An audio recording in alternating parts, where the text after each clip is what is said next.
Bonjour à tous, bonjour à toutes. Je reviens vers vous après cette série de jours fériés pour une très jolie interview sur un sujet qu'on n'a pas encore abordé avec ce challenge alimentaire dont on avance peu à peu.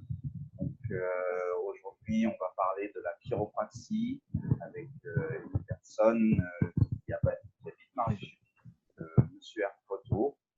Donc voilà, on va souhaiter une bienvenue à Monsieur Erfoto qui vient de rejoindre le challenge alimentaire et qui va nous expliquer la chiropraxie, en quoi ça consiste et quel bien-être ça peut apporter au quotidien. Voilà. Merci, Monsieur Erfoto. À vous, Monsieur Erfoto. Bonjour, François Arbreteau, chiropracteur à Cesson-Sévigné en Bretagne. Alors donc aujourd'hui on va traiter de la chiropraxie.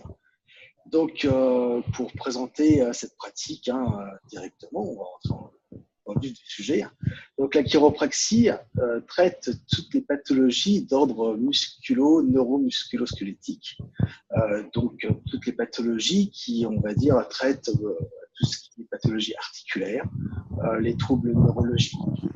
Les choses les plus connues et les plus souvent perçues par les patients sont tout ce qui est sciatalgie, sciatique, tout ce qui est lombalgie, les lumbagos, les douleurs de dos, de thorax, les douleurs d'épaule, les syndromes de stress, tout ce qui est syndrome de cervicalgie, de migraine, certains types d'acouphènes, d'ordre, on va dire, cervicalgique, qui sont liés à des problèmes de cou. On traite également tout ce qui peut être d'ordre neurologique, comme des pathologies d'Arnold, qui sont liées également à ces pathologies du cou.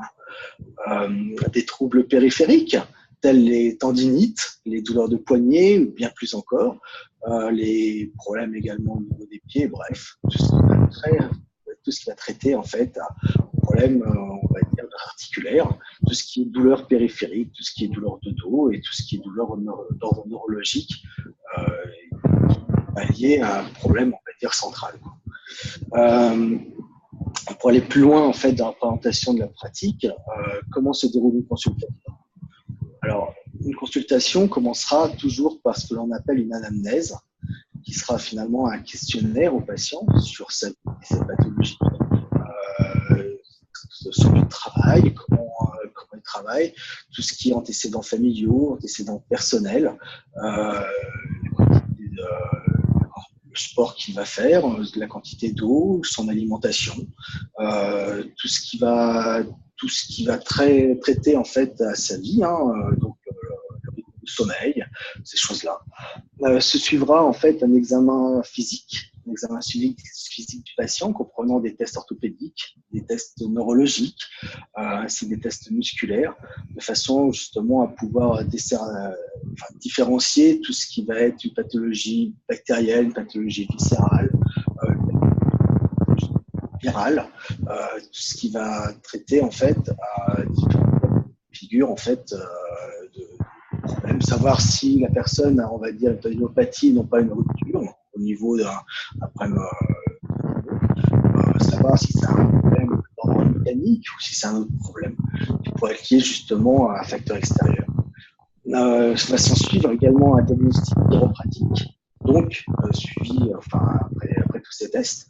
Ce diagnostic va nous permettre de sortir finalement avec un test va entraîner un autre test, qui va entraîner un autre test, qui vont finalement pouvoir nous décrire une pathologie, nous orienter. Et si les tests ne sont pas suffisants, alors on orientera le patient vers des examens, on va dire, vers d'autres praticiens qui pourront lui faire des examens dans la radiologie ou tout ce qui va être sérologie.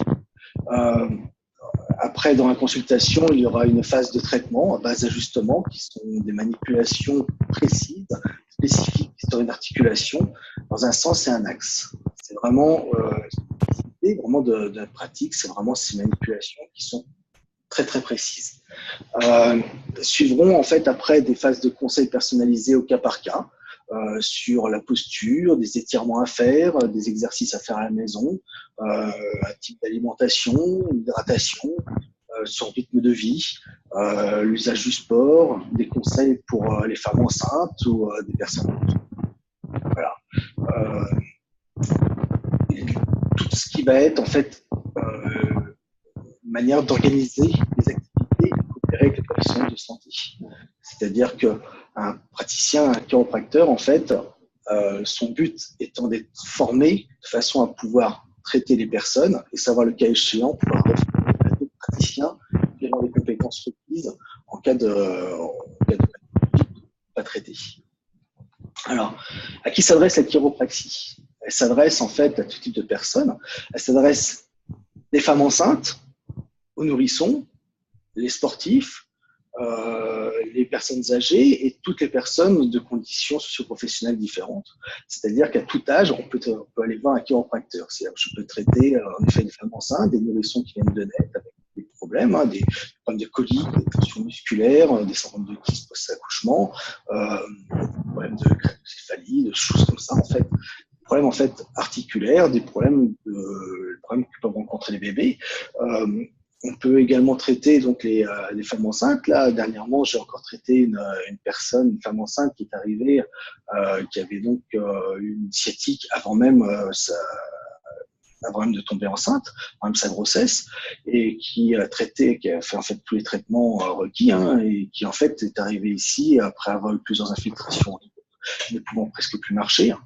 Et cette personne, en fait, on a réussi à lui récupérer en fait toute sa mobilité, récupérer en fait la possibilité au bout de 3 visites de pouvoir venir toute seule, sans être accompagnée par personne, avec beaucoup moins de douleur. Et après, on l'a traitée jusqu'à l'accouchement, préparer le bassin pour l'accouchement, préparer toute sa personne. Et l'accouchement s'est très très bien déroulé. Et donc après, j'ai vu son enfant suivi ainsi qu'elle dans un suivi en fait post-accouchement. J'ai également des cas de sportifs, des sportifs qui viennent en préparation de courses, de marathon, des running, même des Ironman, des choses comme ça. Et en fait, également, je les vois souvent après les courses pour la récupération. Et souvent également, je vois des sportifs qui donc ont dû arrêter suite à des blessures, de façon justement à pouvoir les récupérer. Alors sur des blessures, des problèmes de genoux, des problèmes en fait de dos, des problèmes au niveau des pieds. Je travaille très souvent avec des kinésithérapeutes ou avec des podologues, de façon à pouvoir traiter ces personnes-là. Et toutes les petites pathologies qui peuvent être liées au sport, les tendinopathies chez les tennismen, les golfeurs, les problèmes de lombalgie chez les golfeurs, entre autres. Toutes ces personnes qui pourraient avoir des pathologies plus ou moins prégnantes. On a également un traitement de confort pour tout ce qui est personnes âgées. Car les personnes âgées, même après la retraite, nous avons toujours des tendinites, des problèmes de sciatique, des rétractations tissulaires, des lombalgies, des problèmes de cou, des douleurs articulaires diverses et variées qui peuvent être liées également à des problèmes de tendons, des problèmes de muscles qui peuvent en fait entraîner ces douleurs et ces pathologies. On a également toutes les personnes sédentaires au bureau, les personnes qui finalement restent assises toute une journée derrière un clavier, là où justement il va se présenter beaucoup de problèmes au niveau tendinopathique, au niveau névralgie nerveuse, névralgie cervico-brachiale, excusez-moi. Nous avons également les personnes qui sont dans les bureaux, des personnes en voiture. Toutes ces personnes en fait sont souvent atteintes de problèmes donc, de tendinite, de problèmes d'épaule, de problèmes de lombalgie chronique, souvent parce qu'ils n'arrivent pas à se bouger de leur siège ou qui n'ont pas en fait la possibilité de pouvoir se déplacer, ou même des personnes qui ont beaucoup de problèmes d'hydratation. Parce que souvent, lorsque l'on est en déplacement ou que l'on est dans un travail où on peut bouger, on n'ose pas assez s'hydrater pour justement ne pas éviter de se déplacer de son poste de travail. Donc, on a également beaucoup de problèmes de tendinopathie, de problèmes de hanches, de problèmes de muscles, justement au niveau abdominal. Voilà, voilà, je crois avoir D'accord, non, c'est très bien, c'est une très bonne introduction. Donc, on a déjà pu cerner un petit peu la cible et le public que vous aviez en consultation. Donc, moi-même, j'ai été atteint d'une pubalgie qui m'a bien bien bloqué pendant 2 ans. J'étais en danse hip-hop et j'étais très embêté. Et donc, je me souviens que c'était l'hydratation et l'ostéopathe m'avait dit que j'étais extrêmement nerveux et je dégageais de l'acide lactique. Voilà, de l'acide lactique en fait. Voilà, c'est ça.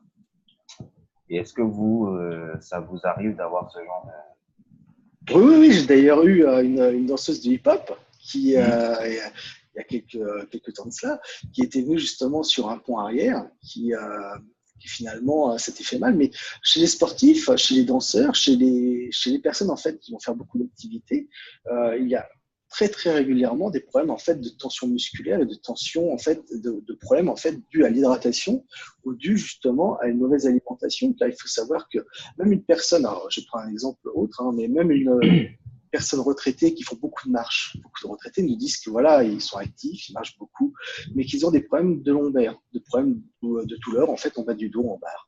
Et très souvent, ces personnes-là me disent mais pourtant je fais du sport, je bouge, je ne suis pas sédentaire. Comment ça se fait que j'ai des problèmes? Souvent, c'est parce que ces personnes-là en fait ne comprennent pas que finalement elles font du sport, elles font beaucoup de sport, la marche. Même si on a l'impression que c'est une marche qui est assez lente ou voilà, en fait, est une activité physique qui demande en fait une hydratation. Ça ne viendrait pas à l'idée d'un sportif de ne pas boire durant un sport. Souvent, on se rend compte que l'on a soif parce que l'on transpire.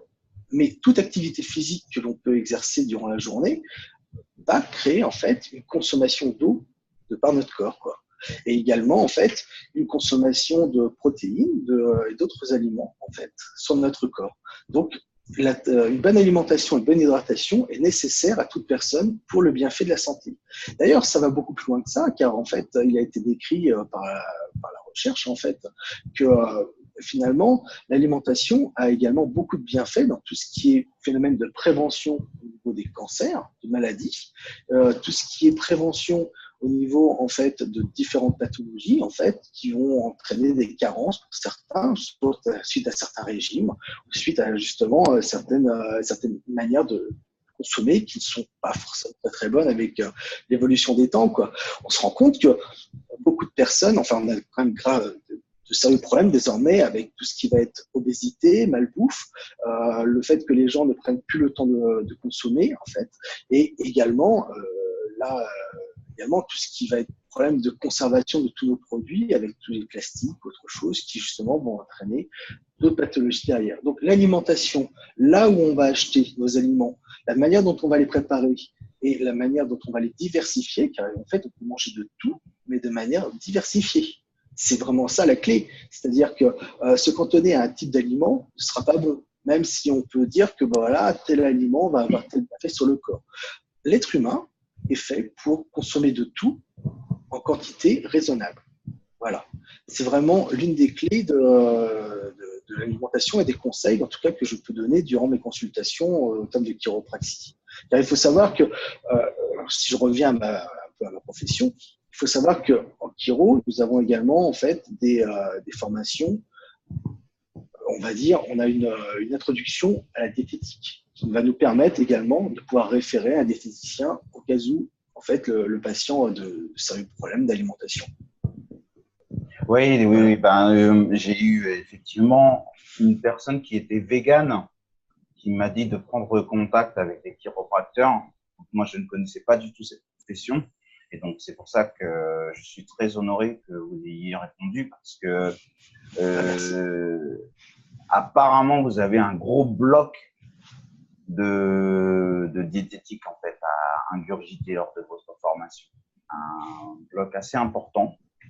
Donc, juste un tout petit peu avant de parler de ce bloc important, l'acide lactique en fait, qu'est-ce que c'est réellement en fait parce que moi, c'était dû au fait que j'étais nerveux et du coup, mon corps en produisait en excès. Qu'est-ce que c'est réellement l'acide lactique? Alors, en fait, lorsqu'une personne va être nerveuse, il va y avoir, alors je vais schématiser les choses, mais en fait, on va avoir en fait un afflux de création d'hormones, d'accord, entre autres l'adrénaline, des choses comme ça, qui vont en fait entraîner des phénomènes un phénomène, on va dire, à l'origine, c'est un phénomène de fuite. Donc, une prétention de tous les muscles, une concentration au niveau visuel, une sorte d'hyperacousie de façon justement à nous préparer à la fuite, et en fait, des tensions neurologiques qui vont préparer donc les muscles à fuir le prédateur. Voilà, c'est un phénomène qui est ancré en nous, hein, c'est au niveau du cerveau rectilien. Enfin, tout ça va jouer là-dessus. Et donc, en fait, lorsque l'on est stressé, nos muscles sont en prétention, donc ils se contractent. Le muscle, il va donc créer des phénomènes de consommation, et celui-ci, en fait, finalement, va en rejet, en déchet, va sécréter, entre autres, de l'acide lactique. D'accord? L'acide lactique, finalement, c'est un déchet de nos muscles. Donc, à partir du moment où on est trop stressé, qu'on fait beaucoup de sport ou du moins qu'on bouge beaucoup, parce que là, on va créer beaucoup d'acide lactique. Et c'est également lié à la concentration en eau que nous allons avoir. Si nous n'avons pas assez d'eau, la concentration en acide lactique va alors être très importante, ce qui va entraîner en fait des muscles qui ne vont pas réussir à évacuer cet acide, et donc des muscles qui vont être fibreux, qui vont en fait se contracter, qui ne vont pas être, on va dire, efficaces, qui vont pouvoir après entraîner des crampes ou d'autres phénomènes. Les crampes ne sont pas que liées à cela, mais entre autres, c'est un phénomène qui joue dessus.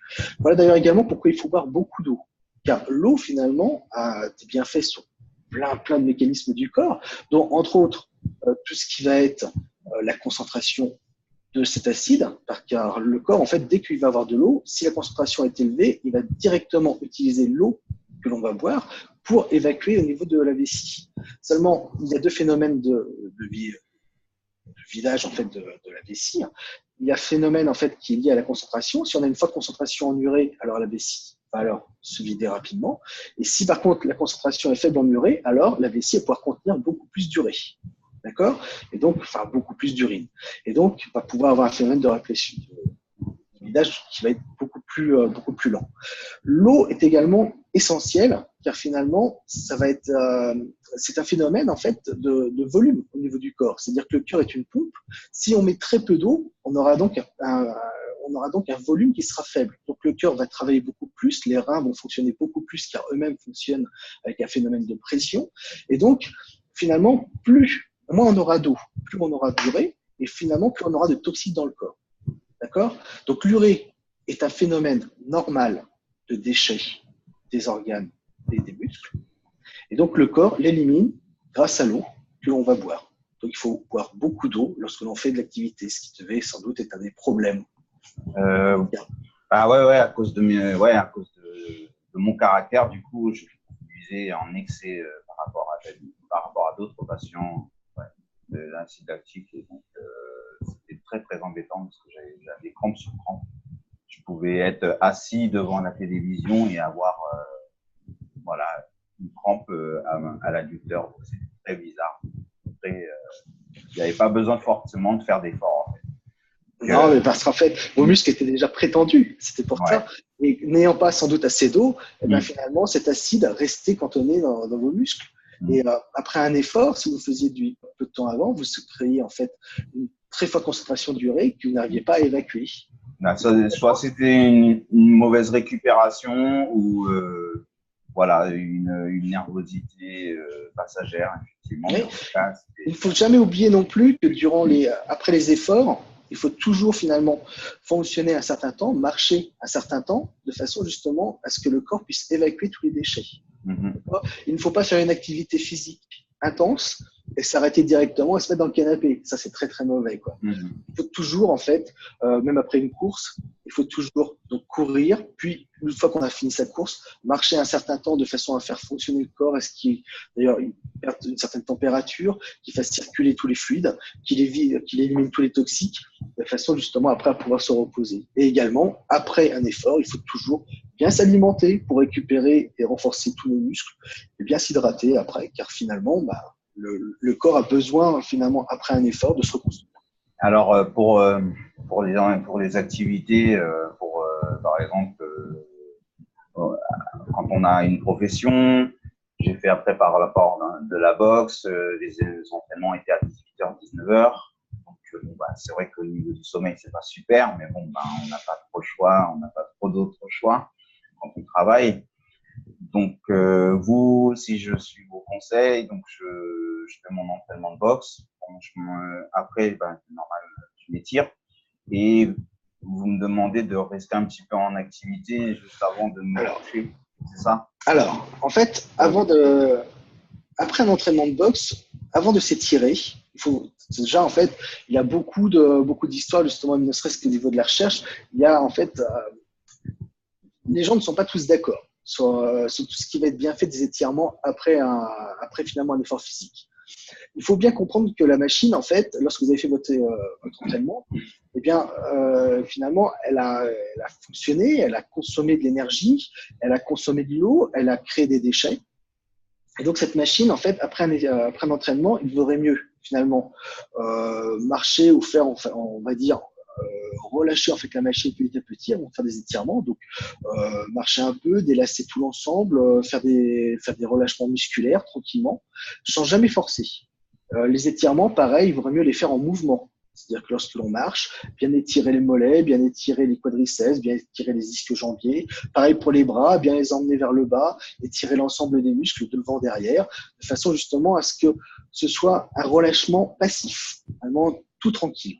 Après, on peut en fait faire quelques étirements, mais les étirements doivent dans tous les cas être très doux après un effort physique, car les muscles ont déjà été fatigués, abîmés. Il ne serait pas en fait très très bon d'avoir à les forcer et en fait à les stimuler beaucoup trop. Après ça, vous rentrez chez vous tranquillement et vous pouvez, si vous avez fait une bonne récupération, du moins c'est dans les 15-20 minutes après l'effort qu'il faut finalement se délasser. 15-20 minutes après, même pour être encore mieux, ça serait carrément de rentrer à pied chez soi, s'il est possible, ou rentrer en vélo, ou rentrer en fait avec un moyen de locomotion doux, de façon justement à pouvoir délasser l'ensemble. Et arriver chez soi, vous n'êtes pas obligé d'attendre, vous pouvez vous reposer, vous détendre, vous alimenter normalement, attendre un petit peu avant de se coucher, car il n'est jamais très très bon en fait de fortement s'alimenter avant d'aller se coucher, voire même de s'alimenter en fait d'une manière on va dire raisonnable. C'est vrai que faire du sport le soir, c'est souvent on fait souvent parce qu'on n'a pas le temps avec nos activités physiques de la journée, c'est évident. Mais ce n'est pas en fait le meilleur moment pour faire du sport. Il vaudrait mieux le faire à la rigueur au matin. Le matin, avec un bon échauffement avant, ça serait quand même bien meilleur de façon justement à lancer la machine pour toute la journée. C'est vrai que le soir, c'est vraiment stimulant, donc c'est un peu plus dur de s'endormir avec ça. Ouais, il y a notamment, je sais pas si vous connaissez le Miracle Morning, c'est quelque chose qui s'est lancé maintenant il y a un petit moment et donc tous les gens font le sport extrêmement tôt le matin, 3-4 heures pour le matinaux. Et donc vous le matin, qu'est-ce que vous conseillez pour réveiller la machine? Alors, moi, sur le Miracle Morning, je suis assez renseigné. Pour une simple raison, c'est que mon épouse fait du sport tous les matins. Tous les matins, elle se lève beaucoup plus tôt, en fait, de façon justement à pouvoir faire du sport, pouvoir se délasser, car c'est finalement chez elle devenu, c'est un besoin qu'elle a en fait de se délasser le matin et de se lever beaucoup plus tôt pour ça. Miracle Morning, en effet, et permet aux gens finalement de créer une activité qui va leur amener entre autres des endorphines, des hormones du plaisir, de façon justement à pouvoir avoir une journée, on va dire, plus gaie, quoi. Car il ne faut jamais oublier que faire du sport de manière, on va dire, régulière et plus ou moins soutenue permet finalement de sécréter des hormones qui, elles, justement, vont nous apporter donc, ce bien-être tout au long de la journée. Donc le Miracle Morning, en effet, c'est très bon. Le problème que l'on a toujours, c'est pouvoir concilier les phases de sommeil, car il faut pouvoir dormir assez longtemps pour pouvoir faire cela, quoi. Du coup, ça impose de se coucher plus tôt. Ouais, voilà. Mais en soi, c'est très bon. En fait. Mais du coup, vous nous avez donné des précautions, boire correctement, s'hydrater correctement et s'étirer de manière douce. Par contre, le matin, le réveil du corps n'est pas le même. Par contre, quand on se lève le matin, on ne va pas se taper un sprint. Le corps, c'est violent pour le corps. Non, qu'est-ce que vous conseillez? Du tai chi, de la méditation? Qu'est-ce que vous conseillez en fait en tant que facteur, vous? Moi, ce que je conseille ayant justement des sportifs de haut niveau qui viennent vous voir, qu'est-ce que vous conseillez le matin pour réveiller le corps, pour être en forme et pas plein de courbatures toute la journée, mal une sciatique qui se réveille, enfin des choses qui sont douloureuses, quoi. En fait, le matin, il faut avoir un réveil musculaire qui soit tranquille, d'accord? Surtout ne jamais lancer la machine à plein effort directement. Donc, avant de faire toute activité, en effet, tout ce qui va être tai chi, tout ce qui va être yoga, tout ce qui va être étirement, tout ce qui va être phénomène de réveil musculaire par les activités diverses et variées sera toujours très bon. Il faut monter, en fait, graduellement en activité. D'accord? Il ne faut pas en fait se sortir du lit et directement aller tirer un disque jambier à fond la caisse, quoi. Sinon là, vous allez créer des dommages. Il faut d'abord, en effet, se lever, marcher, s'hydrater. Car en fait, il est déjà très important de s'hydrater. Il faut savoir que durant toute la nuit, finalement, notre corps n'a pas vraiment eu beaucoup de liquide. Donc, il faut s'hydrater, marcher, commencer en fait à faire quelques flexions, mouvements des bras, et commencer à faire quelques étirements doux avant de commencer une activité. Mais tout ce qui va être tai chi, pilates, yoga, toutes ces activités seront très très bonnes pour le corps. Et on peut monter en fait en intensité au fur et à mesure. Une fois que le corps est chaud, ça risque plus rien, hein. Le corps est une merveilleuse machine, mais ça reste une machine. Finalement, il ne viendrait pas à l'idée d'allumer sa voiture et de la mettre en zone rouge du matin. C'est la même chose. Le corps, en fait, peut faire toutes les activités que l'on souhaite à partir du moment où on y va de manière graduelle et raisonnée. Après, une fois qu'on a fait son sport, il faut dans ce cas-là, pareil, se relâcher tranquillement, hein, marcher un peu, délasser tout l'ensemble des muscles, s'alimenter, car il faut prendre un très bon petit déjeuner le matin, car finalement, c'est là où finalement le corps va devoir puiser dans ses réserves pour arriver toute la journée. Il vaut mieux bien s'alimenter le matin, s'alimenter correctement le midi et s'alimenter de manière très légère le soir.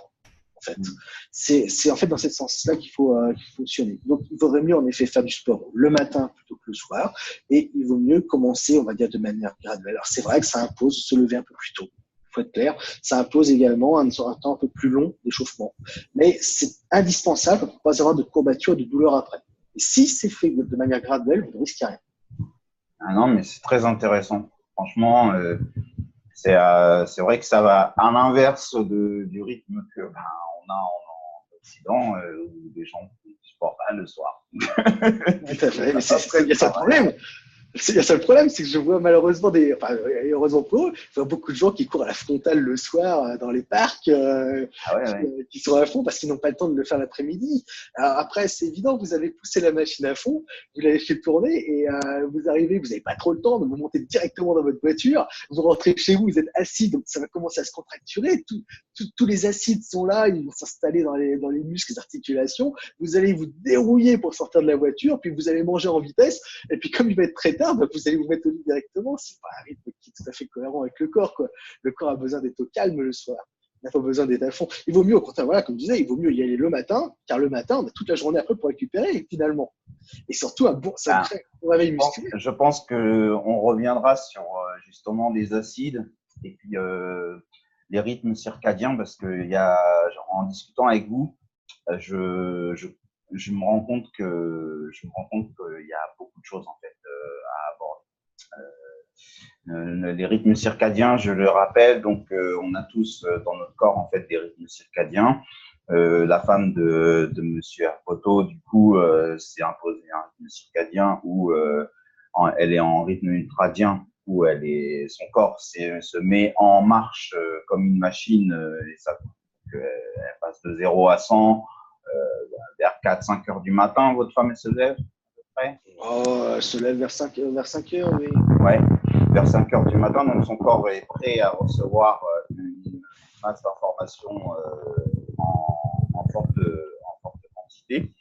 Donc, du coup, il n'est pas brusqué, et donc ceux qui se sont imposés ce rythme-là de rythme de vie, du coup, vont avoir un rythme infradien qui va arriver vers 10, 11 heures. Même avant, hein. 9h30, une fois, ça commence. Hein. Il faut savoir que beaucoup de gens même très connus, hein, utilisent le rythme circadien. Hein. Enfin, le rythme utilise le Miracle Morning. Beaucoup de gens, hein, regardez les personnes, même, Tim Cook, par exemple, le PDG d'Apple, utilise ça régulièrement. D'autres personnes très, très connues, hein, je n'ai pas de nom vraiment dans la tête, mais de plus en plus de personnes utilisent ça. Par contre, en effet, il faut plus être un oiseau de nuit, quoi. Hein. Il faut vraiment se rendre compte que on va vivre un peu moins tard le soir et surtout par contre pleinement profiter de sa journée dès le matin du matin. Quoi. Ça, c'est très important. Profiter de sa journée. Et donc, mais la journée ne se termine pas, pour ceux qui écoutaient justement, la journée ne se termine pas à 11 heures parce qu'on a un autre rythme circadien qui va arriver, c'est un autre rythme ultradien qui va durer un peu moins longtemps que celui du matin au réveil. Donc, s'il arrive à 11 heures, du coup, il durera 2 heures, 3 heures.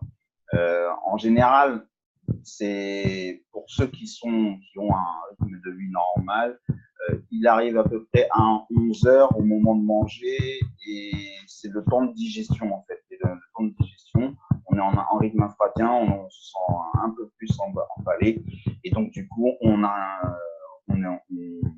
arrive beaucoup moins à réfléchir pendant deux, trois bonnes heures. Et ensuite on remonte en rythme infradien. En rythme ultradien, excusez-moi, en rythme ultradien pendant 2 heures, donc de 15 heures jusqu'à 17 heures, voire 18 heures, et ensuite on redescend en rythme infradien. Donc là se pose réellement la problématique que tout le monde en fait est en rythme infradien à 18 heures et on demande aux enfants d'étudier en rythme infradien. On demande aux gens d'être hyperactifs et de prendre soin d'eux en rythme infradien. Et puis le troisième, on demande au corps de bouffer en grosse quantité le soir en rythme infradien. Donc voilà. Là-dessus, au moins, qu'on pratique le Miracle Morning ou que l'on ne soit un individu lambda, de toute façon, le rythme infradien à partir de 18 heures s'impose au corps. Et là, il se pose réellement une question en termes de rythme de vie qu'il y a à faire. En Asie, ils ont un autre cycle de vie, ils se sont imposés une autre manière de vivre.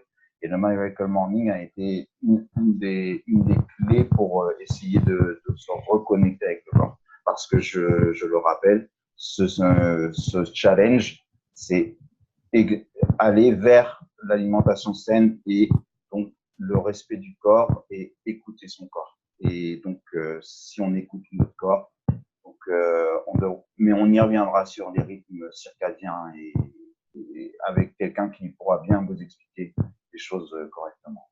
Donc, mais en tout cas, franchement, parfait, monsieur Herbreto, sur la chiropraxie, ça a été une très bonne introduction. Il n'y a aucun problème. Vous savez, la chiropraxie, en fait, est très impliquée dans les phénomènes de recherche mondiaux. Donc, on est vraiment très lié avec toutes ces choses-là. Hein. On a une parution, ne serait-ce que dans les revues scientifiques, par rapport à ces choses-là. La chiro est très peu méconnue, on va dire, en France, mais elle est majoritairement utilisée dans tout ce qui est pays anglo-saxons, tout ce qui est pays d'Amérique, Europe du Nord et également pays asiatiques. Donc, en fait, la chiro est beaucoup plus répandue qu'on ne le pense. Elle est, on va dire, plutôt dissimulée en France, mais elle est très liée justement à tous ces phénomènes de santé, phénomènes de par le monde. Vous m'avez précisé quelque chose quand on a eu notre premier échange. Vous avez une grosse différence par rapport aux ostéopathes en termes de pratique. Vous avez le droit à certaines choses que les ostéopathes n'ont pas le droit ou que les kinés n'ont pas le droit. En fait, on a le droit de traiter par manipulation en fait, sans une ordonnance du médecin. Voilà, et on a le droit en fait de traiter tout ce qui va être problème cervicalgique. Mais voilà, chacun a ses compétences dans ces domaines.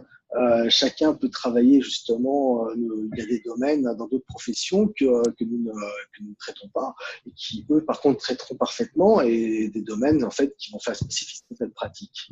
Voilà, comme les manipulations cervicales, les manipulations, on va dire mécaniques, des ajustements, parce qu'en fait c'est bien le terme que l'on utilise, qui sont en fait des manipulations qui sont très spécifiques. Voilà. Chacun ses spécificités. Et justement, c'est ça qui convient à tous les patients, c'est de pouvoir voir différents types de praticiens qui vont avoir en fait des orientations qui vont toutes être plus ou moins différentes et pouvoir traiter un ensemble très très varié de pathologies que l'on peut rencontrer dans nos cabinets. En tout cas, voilà, on espère que la chiropraxie va pouvoir se faire connaître de plus en plus. Hein. Il y a, vous savez, moi, quand j'ai commencé, il y a 15 ans de ça, en fait, quand j'ai commencé au tout début, il n'y avait qu'une seule école. Il y a désormais deux écoles. Il y a désormais plus de 200 praticiens qui sortent tous les ans. Justement, tout ça, en fait, on ne peut sortir que 200 étudiants, car en fait, les écoles sont accréditées tous les 3 ans au niveau de l'Europe et au niveau mondial. En fait, on ne peut pas sortir autant d'étudiants qu'on veut, car on a des contraintes. En fait, au niveau européen mondial, en fait, ils sont très très spécifiques en termes justement d'encadrement des étudiants, en termes de recherche, en termes d'enseignement. Il faut bien comprendre que l'on ne peut pas enseigner toutes ces pathologies, tous les aspects diagnostiques, tout ce qui va être anatomie, tout ce qui va être dissection humaine, toutes ces choses-là, en fait, on ne peut pas les enseigner à un très très grand nombre de praticiens. C'est vraiment une spécialité. C'est une spécialité reconnue dans beaucoup de pays autour de nous. Hein. Attention, la France a quand même un modèle qui est assez particulier par rapport aux autres pays. Donc, la chiropraxie, elle est intégrée dans tous les pays. Finalement, on voit un déficit de remboursement qui, dans ce cas-là, les patients, évidemment, vont s'orienter vers ce qui va fonctionner le plus vite, ce qui va fonctionner le mieux. Et tous les pays, en fait, qui ont revu leur système de santé, dans lesquels on est intégré, donc principalement tout ce qui est nordique et tout ce qui est, par exemple, le Canada, qui justement intégrer parfaitement nos professions à l'intérieur de leur système de santé. Voilà, c'est-à-dire que la chiropraxie est une jeune profession en fait, une très jeune profession qui arrive en France et qui donc va tendre à se développer de plus en plus. D'accord. D'accord. Et elle est d'origine du nord de américaine, c'est une origine américaine et elle s'est développée partout dans le monde. Et voilà, nous, en France, elle arrive enfin. Elle arrive vraiment enfin. Nous avons eu nos décrets. En fait, on peut vraiment pratiquer notre profession que depuis 2011. On a eu nos décrets et finalement, c'est à partir de maintenant que l'on peut commencer à apparaître. Eh ben, en tout cas, on vous souhaite longue vie. Merci. Longue vie à tous les praticiens de la chiropraxie. Moi, en tant qu'ancien sportif, justement, ça me fait plaisir de pouvoir échanger avec vous. Moi, je vous remercie et peut-être que nous aurons l'occasion de rediscuter de tout ça prochainement. Si vous j'espère ne pas avoir trop de douleurs. Ah, mais si vous avez besoin qu'on peut parler d'autres sujets, on pourra parler d'autres sujets si vous désirez. Non, mais la chiropraxie, ça m'intéressera de toute façon, au même titre que j'ai eu pas mal de… Ça m'intéressera. C'est comme l'ostéopathie, c'est non remboursé du coup, c'est ça? Oui, nous avons en fait les mêmes termes de remboursement. Hein. C'est vrai que ces choses-là, au niveau des remboursements, évoluent. Hein. Elles commencent beaucoup de complémentaires. Maintenant, on rembourse nos professions. C'est tout à fait normal et légitime. C'est vrai que beaucoup de patients se posent la question pourquoi justement ce n'est pas intégré, mais bon, ce n'est pas une affaire de praticien. Hein. Il y a d'autres enjeux qui traitent à tous ces problèmes de santé publique. Vous savez, la santé publique, c'est très vaste. Ouais. Non, mais en tout cas, c'était très intéressant. Enfin, une très très belle introduction. Merci. Introduction. Et merci d'avoir laissé l'occasion. On va revenir sur énormément de choses. Ça fait un pont sur beaucoup de choses. Donc, en gros, manger et boire beaucoup. Donc, manger beaucoup d'aliments qui contiennent énormément d'eau. Manger de tout en quantité raisonnable. Voilà, c'est vraiment la chose qui est importante. Et d'ailleurs, en fait, je tenais à sortir une dernière phrase pour tout ça. C'est une phrase en fait d'Hippocrate qui a dit que la nourriture c'est ton médicament et que ton médicament c'est dans ta nourriture. Voilà. Ouais, voilà. Donc, franchement, on a clos le sujet. Donc, allez-y, Monsieur Herbreteau, parlez de votre site et puis où est-ce qu'on peut vous retrouver? Alors, on peut me retrouver à Cesson-Sévigné, à côté de Rennes. Le site est www.chirofrance.fr en un seul mot, CHIROFRANCE.fr. Vous pouvez en fait retrouver le cabinet tous les jours de la semaine. Voilà. Donc, Cesson-Sévigné, pas loin de chez moi, à Rennes. Donc, je suis content. J'ai trouvé une personne de la Bretagne qui a participé à mon challenge et ça fait très, très plaisir. Et j'espère en avoir plein d'autres. Donc, merci, tout plaisir pour moi. Ouais. Et puis, en tout cas, donc, si cette interview vous a plu, donc vous n'hésitez pas, vous la partagez à plusieurs personnes. Vous pouvez donc m'écrire. Donc, je vais toujours vous trouver des nouveaux sujets. Donc, on reviendra sur les rythmes circadiens, les acides, comment justement combattre quand on a des douleurs à travers l'alimentation.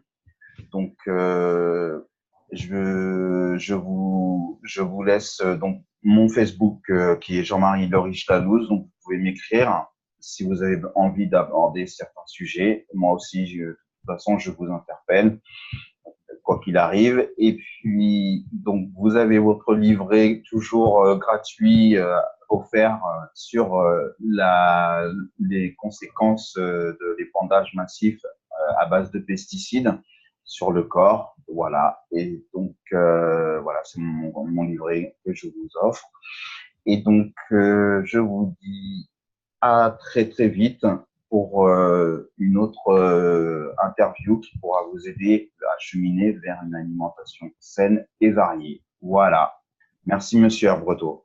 Merci.